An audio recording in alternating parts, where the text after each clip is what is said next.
Work harder on yourself than you do on your job. Work harder on yourself than you do on your business. See if you can find some ways to multiply your value to the marketplace. And he said your income will immediately start to change. Up until then, I was hoping that the economy would change. I was hoping that my company would change. I was hoping that my paycheck would change. I was hoping that circumstances outside would change. And then here's what I found out. It isn't going to change.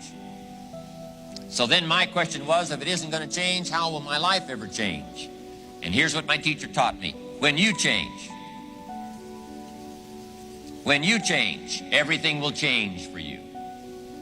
When you get better, everything will get better for you. And that's where I picked up that phrase, for things to change, you've got to change. You don't have to change the marketplace. You don't have to change the marketing plan. You don't have to change the economy. You don't have to change countries. You don't have to change circumstances out there. All you've got to do is look within and see if you can change yourself for the better. And as you change, things will start to change for you. So here's how I explain it to kids.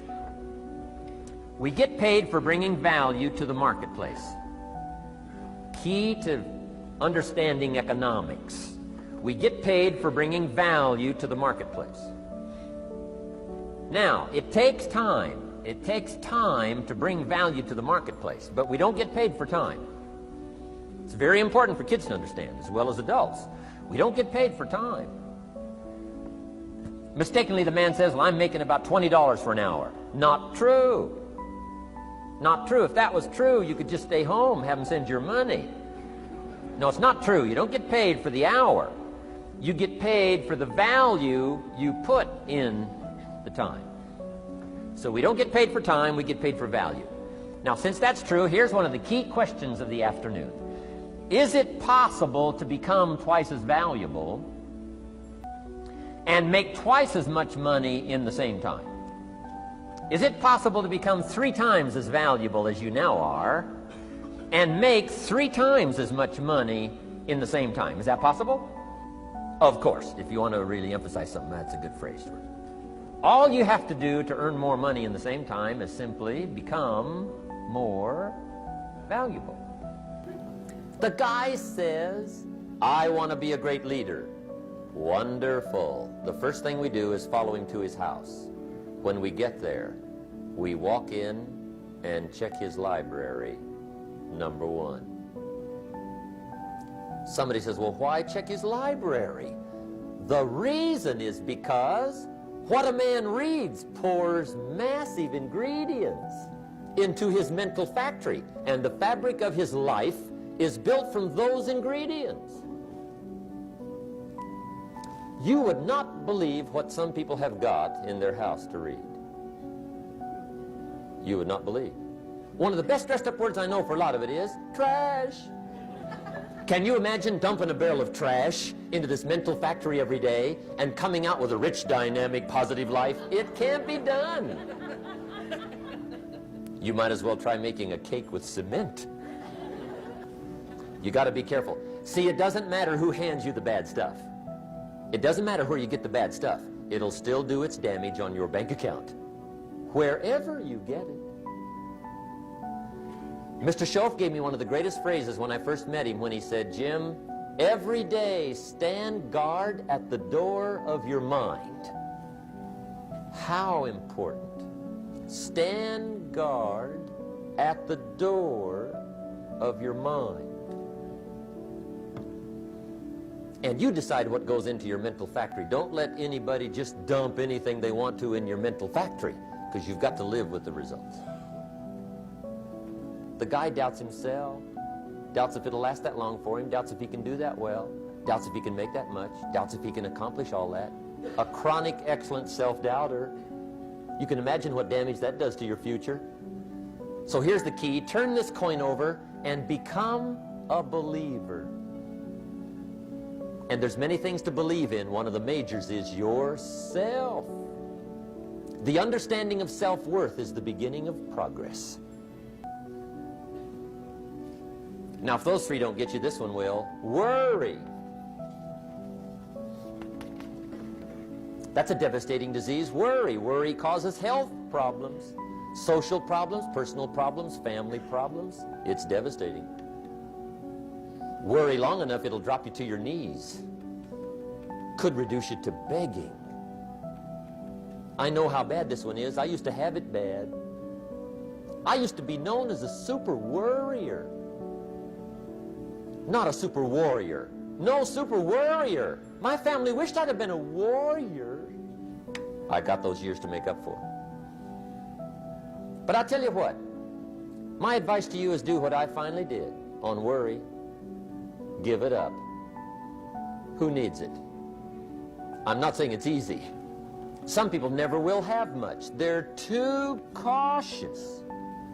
Now, you can also be too reckless, but you can also be too cautious.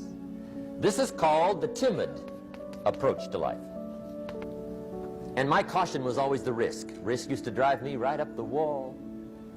I used to say, what if this happens? It's called the language of the poor. What if this happens? And on top of that, if this was to happen, look at the fix I'd be in. I'd better not try. What you have at the moment, you've attracted by the person you've become. Few little simple principles here. Once you understand these, it starts to explain so much. Now, sometimes it's a little tough to take, blaming yourself instead of the marketplace. Taking responsibility instead of putting it off on someone else. That transition sometimes is a challenging mission. And this one was a little tough for me. He said, Mr. Rohn, you've got pennies in your pocket, you've got nothing in the bank, the creditors are calling, you're behind on your promises. And he says, here's how that occurs. You've attracted, up until now, you've attracted the things to you because of the person you've become.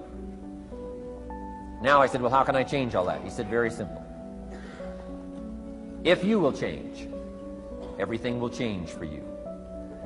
You don't have to change what's outside. All you've got to change is what's inside. To have more, you simply have to become more. And then he said, don't wish it was easier, wish you were better. Don't wish for less problems, wish for more skills. Start working on yourself, making these personal changes. And he said, it'll all change for you. Then I'll tell you what changed my whole life when I finally discovered it's all risky. The minute you were born, it got risky. If you think trying is risky, wait till they hand you the bill for not trying. If you think investing is risky, wait till you get the tab for not investing. See, it's all risky. Getting married is risky. Having children is risky. Going into business is risky. Investing your money is risky. It's all risky. I'll tell you how risky life is. You're not going to get out alive. That's risky. The Englishman says, well, if that's the way it's going to work out, let's give it a go. Right, that's what it's for. Give it a go. Somebody says, yeah, but I'm looking for safety and security. Fine, then huddle in a corner. We'll cover you with a sheet, bring you 3 meals a day. And we'll protect you, feed you, look after you, care for you. We won't let anything happen to you. And you'll probably live to be 100. The guy said, well, yeah, I'd live to be 100. But what a way to live. Right.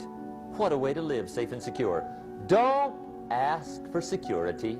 Ask for adventure. Better to live 30 years full of adventure than 100 years safe in the corner. And see, it's not important how long you live. What's important is how you live.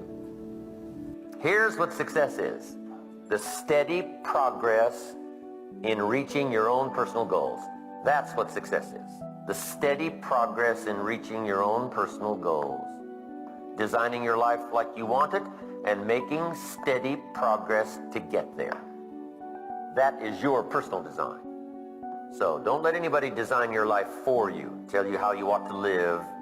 Let them give you the principles as they see them. Let them give you the truth as they see it. Whatever you are doing, pour it on. It will quickly open up into opportunity or quickly disclose to you that you ought to be doing something else.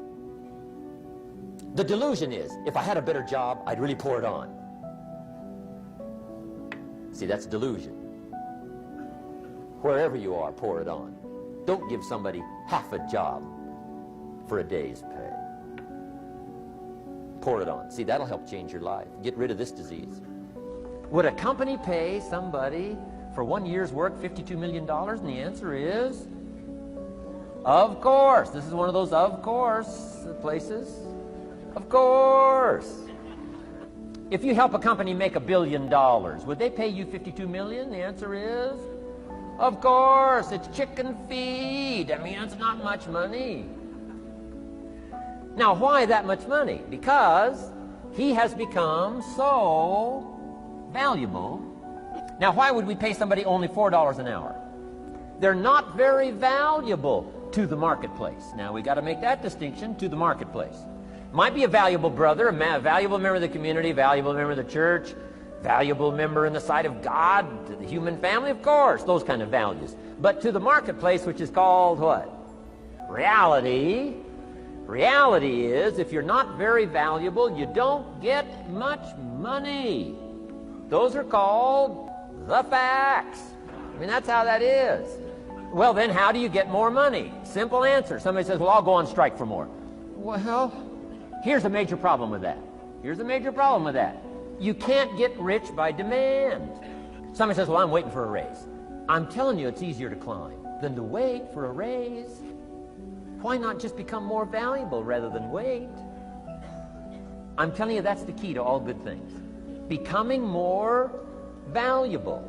Why would we pay somebody $400 an hour? They've become more valuable to the marketplace. Pessimism, the deadly disease of always looking on the bad side, the problem side, the difficult side, checking all the reasons why it can't be done. The poor pessimist leads an ugly life. He doesn't try to figure out what's right. He tries to figure out what's wrong. He doesn't look for virtue. He looks for faults. And when he finds them, he's delighted. How ugly. This is the poor guy who looks through the window, doesn't see the sunset. He sees the specks on the window. And this is the poor guy, right, who rushes up, takes such leave of his senses. This guy rushes up and he says, I've got 5 good reasons why it won't work. He's so dumb he doesn't know all he needs 1. He's got 5. To the pessimist, the glass is always half empty. To the optimist, the glass is half full. Why would the same measure affect people 2 different ways? Answer, it all depends on how you look at it. Our lives are mostly affected by the way we think things are, not the way they are. The way we think they are affects us most. One of the major things Shove taught me when I met him, he said, poor thinking habits keeps most people poor. Not poor working habits. Most people work hard, but they don't think hard. And Shove taught me that the mind is like a factory, a mental factory. And whatever you think about all day long pours ingredients into this mental factory. And that's what builds the economic, social, financial fabric of your life. He quoted me a Bible phrase that says, as you think, so you become. How awesome. When he talked about poor thinking habits, he had me. I used to start the day reading the morning newspaper. I mean, you can believe that or not. I'd get a cup of coffee and read the paper. I'd load up on wars and riots and murders and stabbings and killings and bank robberies and muggings and car wrecks and tragedies. I'd even read the back pages. I seem to like that stuff for some weird reason. I'd load up on all that, and then I'd start the day. You can imagine the kind of days I used to have. You walk around on your financial knees. They call you economic peewee.